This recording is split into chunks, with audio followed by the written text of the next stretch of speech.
by about 10 o'clock this evening. That'll be great. Okay, do we have... welcome. There are no planned fire alarms, so that's... Follow me, yeah, run screaming from the building. Do we have any apologies? Yes, we do, Chair, for Councillor Chris Windows and Councillor Sarah Classic, and Councillor Varney substituting Councillor Classic. That's it. Fantastic. Do we have any declarations of interest for today? No? Great.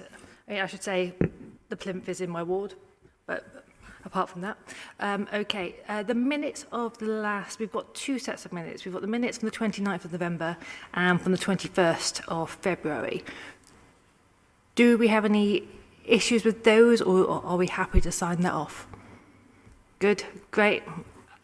Thumbs up, that's okay from everybody, brilliant. Okay, onto the action sheet. Do we have any actions to tell us about, Jonathan? I don't believe so, Chair, no. Brilliant. Any updates about appeals to talk to us about? Yes, there was one appeal that I just wanted to bring to the committee's attention, which may be of interest, which is item 59 in the list of decisions, which relates to a site called Everready House. This was an appeal against the non-determination of an outline application, which was dismissed following an informal hearing. It was a major application for redevelopment of the site for up to 40 dwellings. The inspector found that there were some benefits that were associated with this proposal. However, those were not outweighed by the harm identified, in particular in relation to the character and appearance of the area and also the impact on highway safety. So that appeal was dismissed. So I think that's one just to note. Okay, fantastic. And then next, sorry. Thank you very much. Jonathan, can I just ask about item number 35, which is in my ward, 25 Breckenridge Road. There's an appeal against non-determination. Obviously, that's with the planning inspectorate. Do we have any idea when that decision is likely to be made? I guess it's entirely out of our hands at this point. Yes, that's correct. I don't actually know the details of the timescale for that one, but I'd be happy to follow up and just advise kind of where we are in the process if that would help. Yeah, a lot of local residents have been in touch wondering what's going on, so if I could get some information, I'd be really appreciated, but thank you very much. Thank you. And also well done on the Everready House one, because I know that's a bit of a saga. Yeah. Great. Enforcement. Oh, sorry, Guy. Apologies, Chair. Just a quick inquiry about number 34 in the appeals list, 171 to 175 Gloucester Road. Is that the petrol station? Sorry, the site opposite the petrol station on Gloucester Road? There's the electrical one. Yeah, I'm just wondering if it's an application this committee's looked at before, and I was just wondering what was, obviously it's an appeal against non-determination. I was just wondering what aspect of it was holding that up, or had held that up for so long. Again, I'd be happy to have a look into that and to follow up with an update. I mean, in essence, it looks like they've exercised their right of appeal against the fact that we haven't actually made a decision on that. But again, I would be happy to provide some further details if that would help. Thank you. That would be really helpful.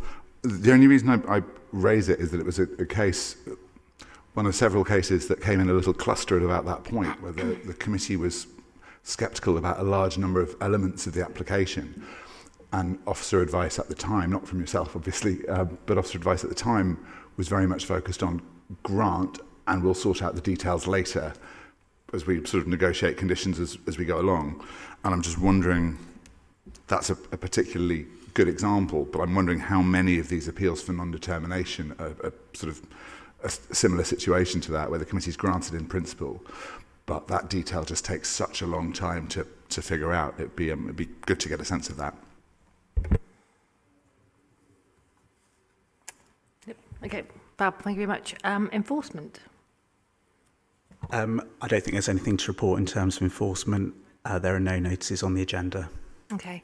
I think there are lots of questions about why there aren't any enforcement notices, because I know that quite a lot of my residents have been in contact about that. So the high level of enforcement kind of requested. So are you able to give us an update on the situation of the enforcement element of the department? Yes, I mean, I think what may be of assistance there is a report that actually went to the DCA committee on the 6th of March that essentially provided an overview of kind of the situation within the enforcement function in terms of the resource available and just sort of generally the workloads there that have been dealt with. I mean, kind of the serving of a notice isn't obviously the only outcome when it comes to enforcement, and there are other potential routes to resolution in terms of kind of informal negotiation, and also with applications being made to sort of retain unauthorised development, for example. So I think it may be kind of useful to have a look at that report, and again I'd be happy to circulate that to this committee as well. Yes, thank you. I think we'd asked for that before, but it doesn't seem to have been circulated yet. What is the staffing levels within the enforcement team? I mean, unfortunately, the situation really has been, because the work on the backlog has had to be prioritised, that has unfortunately sort of diverted some resource away from enforcement. I think that's just a question of sort of prioritising, but they are essentially kind of reduced in number, unfortunately.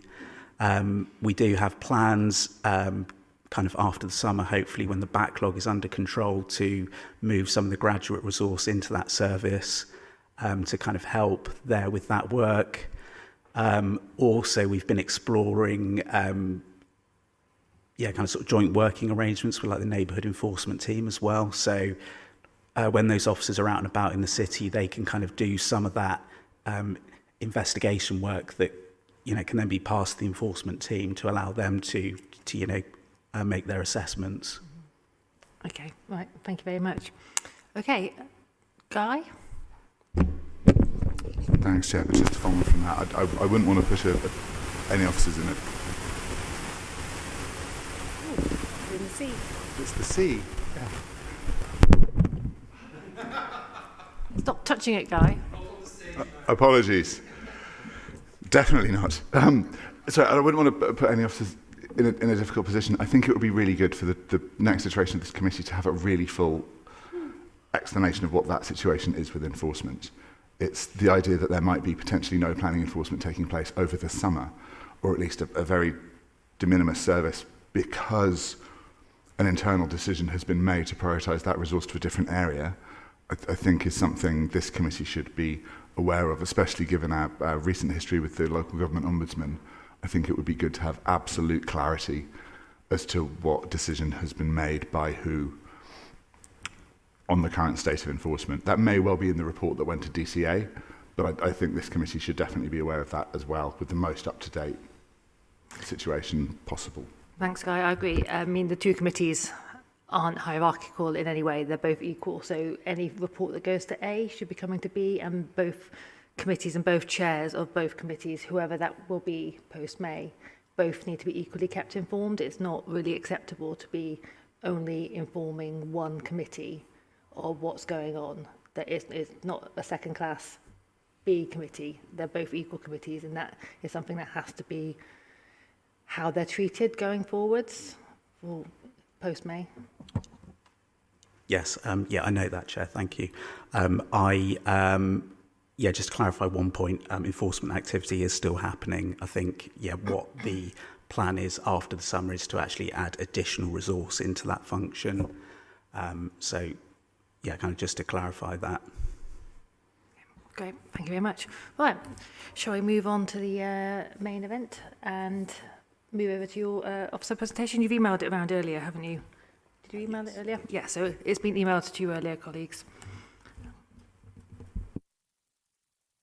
Are any of these screens working at the moment?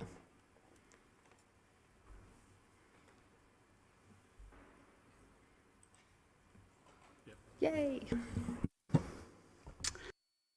Okay, so this is an application for the approval of details reserved by condition 2 of the listed building consent for the proposal to move the statue of Edward Colston from Colston Avenue to the M Shed. The listed building consent application was considered by this committee at its last meeting, and it was resolved to grant the application subject to conditions. Condition 2 of this consent required the submission of details to the local planning authority for approval relating to the proposed plaque that would be attached to the plinth that is proposed to remain in situ. Members requested that the committee consider these proposals, and this submission is therefore being brought to committee on that basis. The applicant has provided some details of the proposed plaque and information regarding the background to the proposed wording. This image shows where the proposed plaque would be positioned on the plinth, and this is the side of the plinth that essentially faces south, so this is towards the traffic lights at the junction. And here is the plan that has been submitted showing the proposed plaque. This would be cast in bronze and would be 65 centimetres wide and 40 centimetres high, and the wording is shown on here.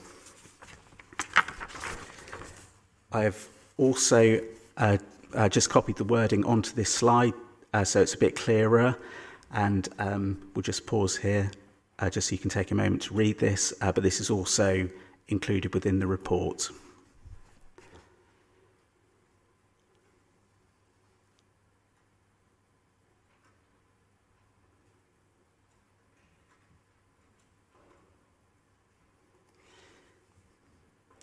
Okay.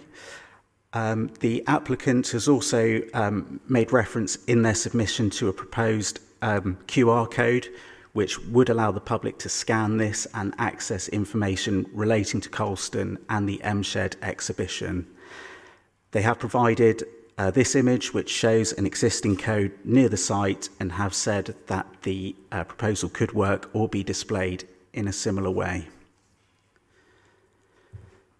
Moving on to the assessment, I'd just like to draw the committee's attention to the information that's included within the applicant's cover letter, which has also been included in the officer report. The applicant has acknowledged the committee's previous concerns and its request in their submission. They have provided some information regarding the background that also may be of assistance. The main points arising from this are that a supporting narrative has now been provided on behalf of the History Commission, which was not included within the listed building consent application. This makes reference to the work of the Commission and also the contributions from over 14,000 Bristolians. It's also submitted that the Commission drew on what people said when this wording was worked up. It is stated that most people within the city wish to see a plaque placed on the plinth that would provide a brief explanation of what once stood there, why it was now empty, and also what happened to the statue. So the aim, they say, was for something short and also for something factual, with the museum display providing more thorough discussion.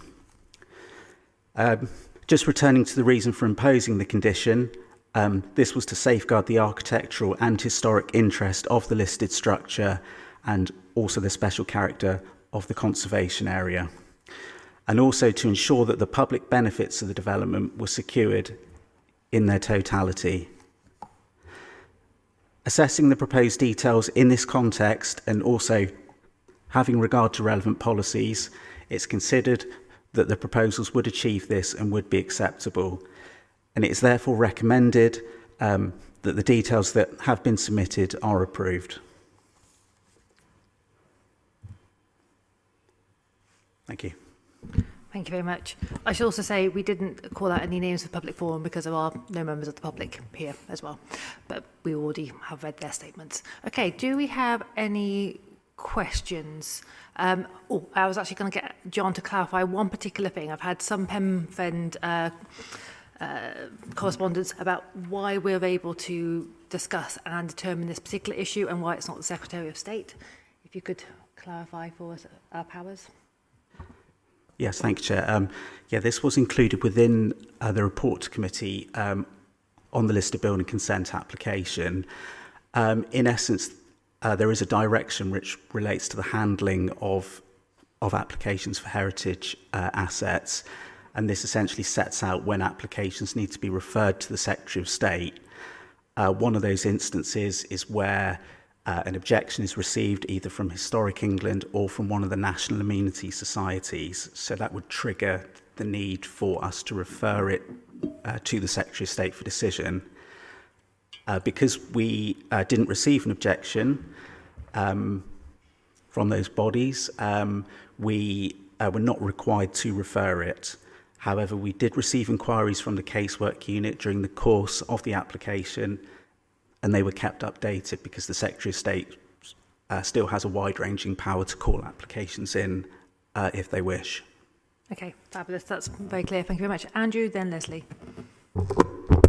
Thank you very much, Chair. Thank you, Jonathan. I just had a question about the QR code and the way it's going to be mounted. Because in my view, what we can see on the screen is rather unattractive, and I notice it's attracted graffiti as well. So I'm just wondering if we could have a think about what would be a bit more kind of graffiti-proof and a bit more attractive in such a heritage location. I know that's just a personal opinion. I just don't think it looks very nice in the city centre. But yeah. See, was there a particular question, or was that more of a statement? So I guess the question would be: can we have a think about how the QR code is mounted, and could it be different to what's being portrayed in the picture? Yeah, I mean, really, we don't have any actual firm details in terms of, what's proposed now. I've just really been sort of provided that image as an example of, how it could be. But the applicant is here, and hopefully they kind of will hear that and kind of take that away. Good. So it's not a foregone conclusion. It won't necessarily look like this. Leslie. Well, Andrew's pinched most of my question now, but if you say that you haven't decided how you're going to display it, I think that has to be thought about very carefully, because if you just put a little sign up somewhere, somebody's going to rip that down. And presumably you haven't thought in any way of including it on the plaque, because I don't think that's appropriate either.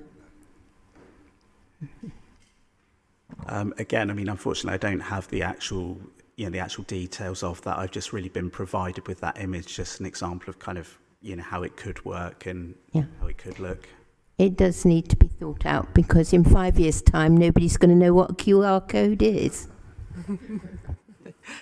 Guy. So it's all a bit 2012, isn't it? No, I was going to ask, in terms of the QR code, what material weight does that have to what we're deciding today? I mean, really, in terms of what's being decided today is the details that have been submitted pursuant to Condition 2, which does relate specifically to the plaque.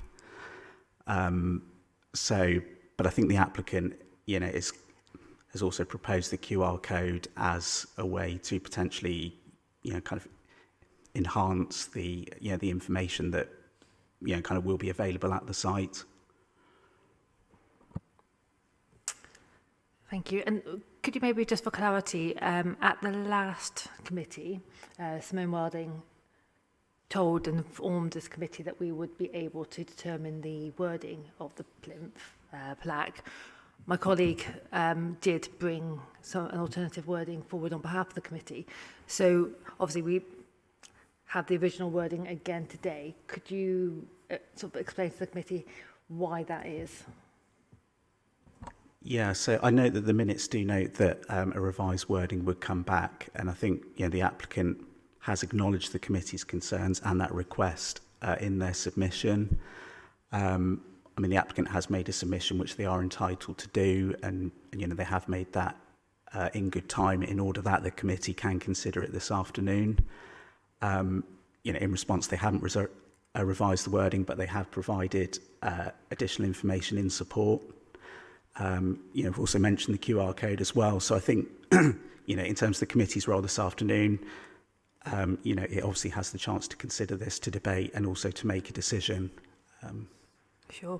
So would you therefore say that perhaps the committee was slightly misled at the last committee when we were told that we could determine the wording of this plinth plaque? Well, like I say, there is, of course, the opportunity to make a decision this afternoon. I think really in terms of the general principle, of the committee kind of considering proposals, it really is that kind of basic principle that, kind of things can't be redesigned through committee. So it's really just a case of considering kind of what's been submitted. Mm-hmm. Sure. Okay. Well, I think I'll come to you in a second. I think we would like to make it quite clear as a sort of matter of public record for you, Steve, that members of this committee did put forward an alternative wording, and it wasn't that the wording got turned down due to a lack of understanding of the historical importance of this statue and the plinth. In fact, obviously for Councillor Francis, this is her lived heritage. And it's something that we do understand. I understand as a ward member as well, the importance of this plinth. So I think we'd like just to make it clear that the committee took part in the conversation that we expected to have after the last committee. So I think it's quite disappointing. I think that hasn't necessarily been taken on board. Guy, you had a hand. I think with that, it was just to get absolute clarification. The options in front of the committee today are to refuse or grant the wording in front of us. There is no option to revise or amend that wording. Yes, I think that's really for the committee this afternoon, is to either accept or reject what's before it. Okay. Lorraine? Yeah, thank you, Chair. Yes, I think that Annie sort of summarised some of my thoughts, really, because we were minded at the last committee that we could try to review the statement, and we had an sort of an interesting discussion around this, and I kind of came away thinking that we were being sort of tasked with nodding through the original statement, and it really didn't sit very comfortably with me, because we were told we could revise it, but when we got to a meeting we were told that pretty much that was the statement, so we either accept it or reject it. So and in relation to the QR code, that was considered to be a compromise, and the fact that the QR code hasn't been established as it would be on the day, so to speak, that was something that was thrown into the pot as well. So it's not exclusive from the statement; it was add on. So I actually think that a decision had already been made, and I really don't understand. So this is a question for Jonathan, why it came to planning in the first place, because it was already established and it should have just been dealt with elsewhere, rather than bringing it to planning for us just to nod it through. It didn't have to come here. That's my personal view, in my opinion. My personal view, sorry. If that makes sense, hopefully. Thank you, Lorraine. John? In terms of why the application came to committee, kind of not least because the applicant is the City Council, and also, just kind of given the background and the high-profile nature of the proposal. Okay, thank you. Do we have any other questions or things that anybody would like to say? Any thoughts? Andrew? Sorry, Chair, so are we moving on to the debate section? We could do questions, or if we've run out of questions, we can move to the debate. I'm happy to go in either which way at this stage. Okay, so I just want to very briefly say that in terms of the materials being used, I think they're high quality, looks really good. The colour, I approve. The positioning of the plaque, I approve of that. I think it will have minimal impact on the heritage aspects of the pedestal. In terms of the wording, I think it is factual. It is neutral. It will serve, hopefully, to bring this city together, and of course with the addition of the QR code, that will provide further information and more nuanced understanding of what's gone on that site and who that person was. So for me, I have no hesitation in supporting this application. Thank you. Guy? Come on to a statement in a second. I just want to absolutely bottom this out because I just want to make absolutely sure this is an option. There wouldn't be an option here to grant permission for some of the wording of the plaque, as in the opportunity to delete sections of the wording is not there. We couldn't grant in part and refuse in part, for example, down to the comma. No, I don't think that would be possible for the committee to make a determination like that. I think, because this is a submission of details, we are either approving or refusing the details. And in making that assessment, we need to have regard to the reason why the condition was applied. And it's either all or nothing, I think, essentially. Okay. Does anybody have any more questions or statements that they would like to make? I think we're done with questions. Lorraine? Sorry, just a final point. I think that I sort of left with that kind of uncomfortable feeling as I recall the meeting we attended previously, and there was a real sense that it's either come into planning for us to address whether we were, we approved of the statement, or it was simply come into planning for us just to say, yes, that's okay, no matter what was on the statement.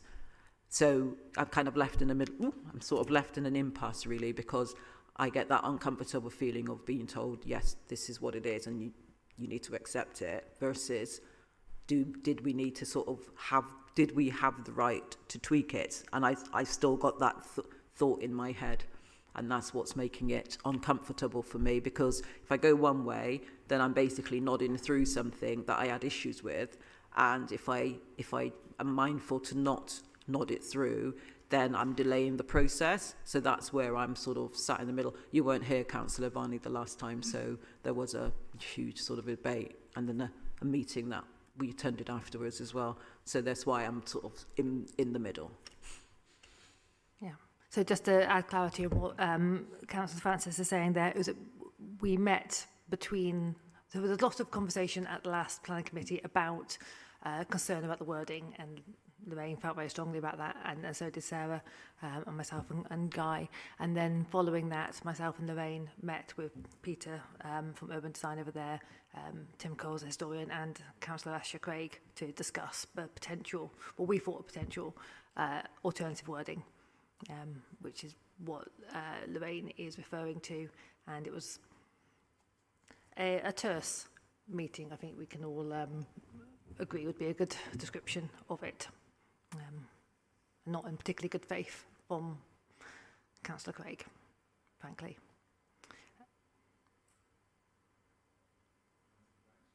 Yep. Thank you, Chair. I think it's to be regretted that the applicant felt that they couldn't compromise, that they couldn't deviate from the wording that the committee saw last time, given that the committee had made it very clear that the wording as proposed was unacceptable then. I don't see how it's become more acceptable now. I appreciate some people this might seem like a simple factual statement. It simply can't be taken that way, though, can it? It ignores large chunks of history while making assertions. That's the end of the day what the wording says. I concur with Councillor Varney's view on the aesthetics of the plaque itself and the positioning. I don't think any part of this application is controversial, aside from the wording as to what's to be put there.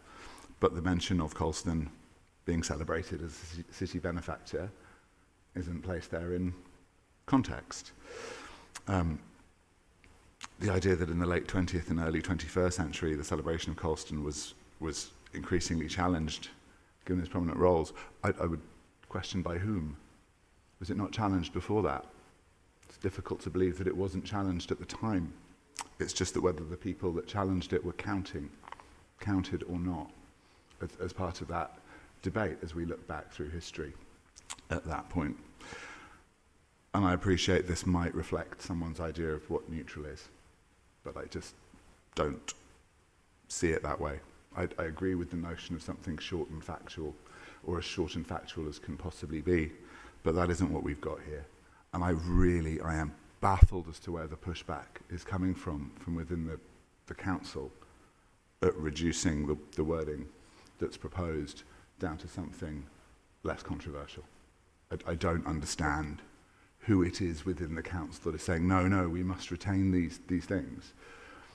It seems to me relatively uncontroversial to cut it down. I'm not sure why it hasn't been. I don't know why it still hasn't been. I don't know why it's back here. I don't know why the administration won't compromise, but I don't think we should either. Now, with that in mind, I don't think refusing it at this point doesn't seem like a particularly pragmatic thing to do.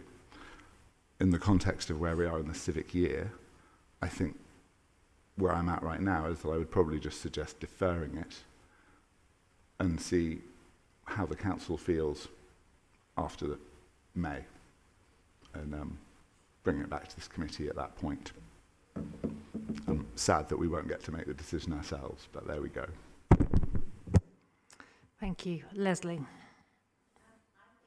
Into the mic. I think it needs to be kept as simple as possible, which is what it is. It's simple, it's factual. The average tourist is not looking for a history lesson. He wants to know why we've got an empty plinth. And if he wants more information, then it does say that it can be viewed at the library, the museum, and more information given.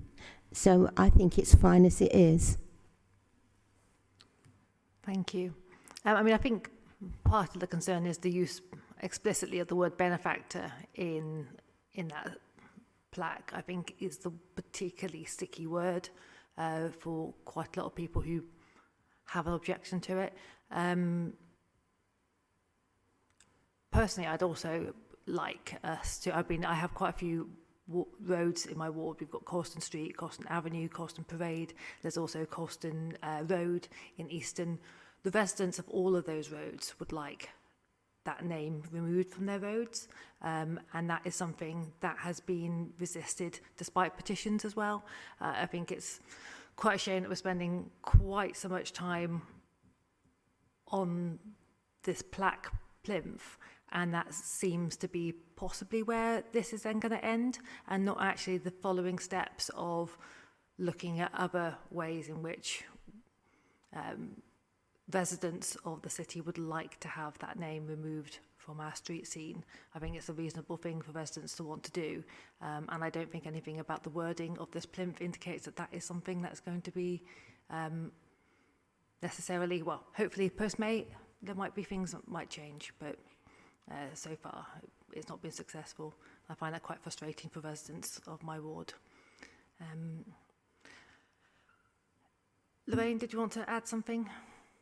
I mean, I would have liked, thanks Chair, I would have just liked it to have simply said here, the statue of Edward Colston once stood here. That was actually what I wanted it to say, and then any other reference, if it's a QR code, would then give that explanation. I just wanted it to be really, really simple. I then changed the wording a bit, but I would have liked it to have just said that, and the dates.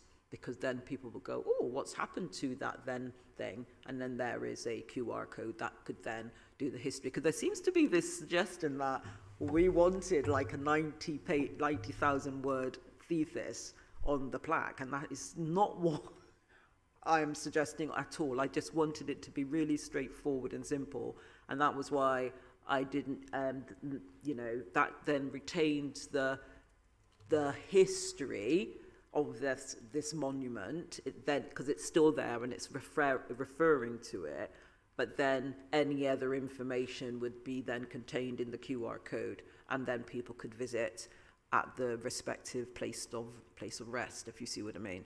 So that would have been the ideal scenario. That would have been what I would have preferred, and it's not my choice, but I'm sorry for me to make that decision, but I would have liked it to have been really, really straightforward like that, and then the QR code, which is a new suggestion, could have then had added something else, just so that we recognise that, because at the end of the day, yeah, we've got two histories here. We've got the history of slave enslavement, and then we have the history of the Colston family and legacy. And there are people who have commented about Colston was part of our history and we shouldn't sponge it out, and that you could argue that, and there are others who would totally disagree with that.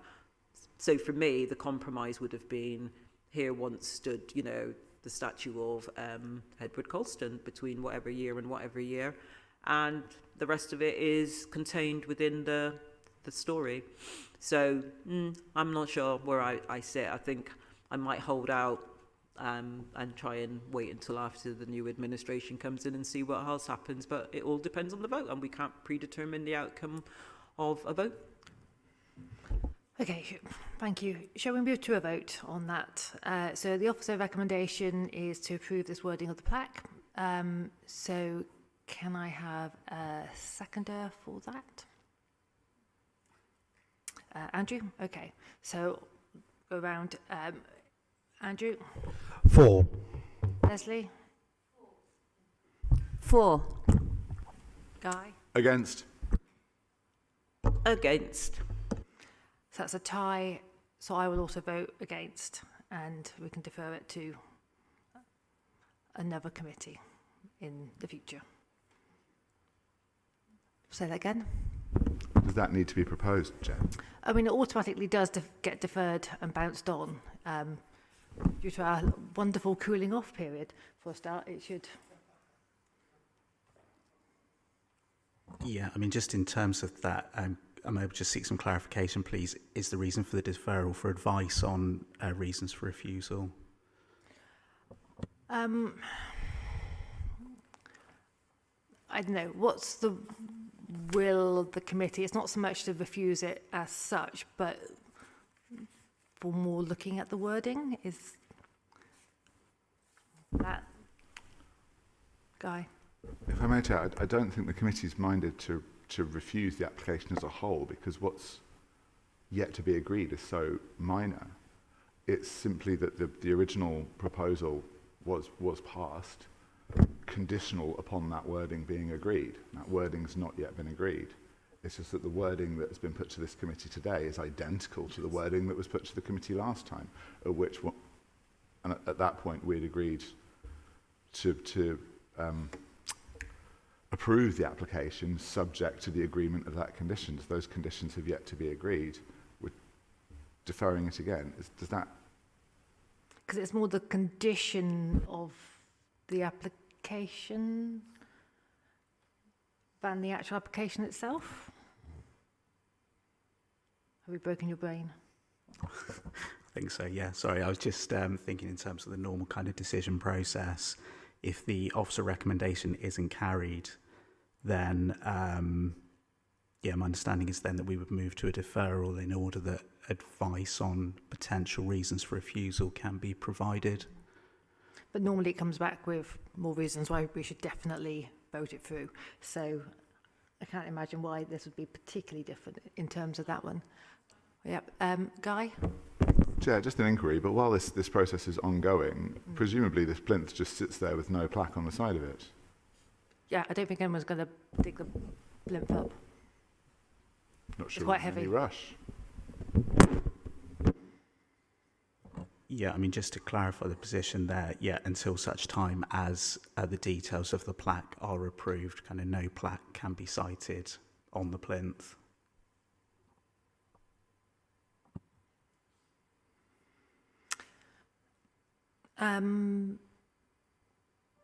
Well, maybe what we should be doing is directing then that we refer it back to the applicant to have another look at the wording and see if there is actually any scope for changing of that wording, seeing as the wording of the plinth was given to the committee as something that we could have a conversation about. Obviously, that part of it isn't necessarily possible, but it was the wording of it that was deferred pending changes. And there have been no changes, so it's not unexpected that the committee has bounced it again. I think it would be a goodwill gesture from the applicant to give it a little bit more consideration, or bring it back again next committee and do exactly the same again, and it'll be a group of different councillors on that committee, and maybe things will land differently. And I might not be. Lorraine. Yeah. So I mean, I might not be on the next committee. Who knows what's going to happen after the 2nd of May? So we can't predetermine what will happen in the future. But I think because I'm pretty open and honest and transparent, and I say what I need to say, that there was that the issue was about. We were tasked with reviewing what was said. That is what has not happened. We've reviewed it, but it wasn't changed at all because it was there was a reluctance to change the original statement. And I just think that maybe I need a breathing. What's that? The 6 weeks contemplation stage. Cooling off stage. And and then if it comes back after, if I happen to be around post May, then we'll see what happens then. Somebody else on another committee might turn around and say they're just dragging this out for the sake of it, and we're going to approve it. But for me, I've given my reasons as to why I'm mindful not to approve right now, and I think we should have a cooling off period and see what happens in 6 weeks. Okay, thanks. 6 weeks, yeah. I mean, that follows our process. And we're following the process. Yeah. We love to follow a process. It's subject to the wording, because that's what happened last time. I'm looking at the minutes. Yeah, so last time we granted the application. That's right. Are you doing the same again? We're doing something. We're basically doing that again. Just voted against the recommendations in the report. So I know. It's like, so it's really a slightly should then confusing, vote for sticky a thing. proposal, second it and do it again. So Yeah, so this doesn't, I think, change the permission that we approved last time round for the that's actual fine. Just statute double itself. checking, that's all right. As but- Councillor Poultney did mention that if there's a new proposal, we should propose a second and go again. So that's all, just checking that's all, that the procedure are correct. Yeah, I don't think we do need to. No. So you're granting, but still subject to the wording deferring for the wording. That's exactly the same resolution as last time then. Yes, I think we have concluded the same as before. Yeah. Okay, just checking. Just with the excitement of an additional 50-minute conversation about it. Because what else have we got to do of a Wednesday afternoon? Okay, is that clear for you? Yeah, Is that clear for everybody? That's fine. Guy? Members okay with that? Guy looks like wants something to say. Chair, if I may, for the avoidance of any ambiguity for the applicant for the future,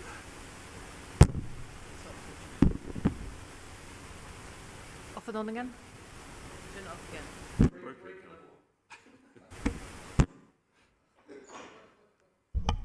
Chair, for the avoidance of any future, for the avoidance of the same thing happening again, I have the notes of a conversation that we had subsequent to the last committee meeting that laid out some of our concerns around the current wording, and I'm just wondering if just a few summary bullet points might be helpful at this stage in terms of reasons for our wanting to defer it, for the applicant to consider. Would that be helpful? I think that would be very helpful. So, I have There should be no mention of Edward Colston as being a benefactor. There should be no mention of celebration once, let alone twice. There should be no attempt to add partial historical context. I think that referred to basically the whole of the middle sort of paragraph there. Final paragraph is fine. I think what we kind of ended up with was the first paragraph being the same with a removal. So on 13th of November 1895, a statue of Edward Colston was unveiled here.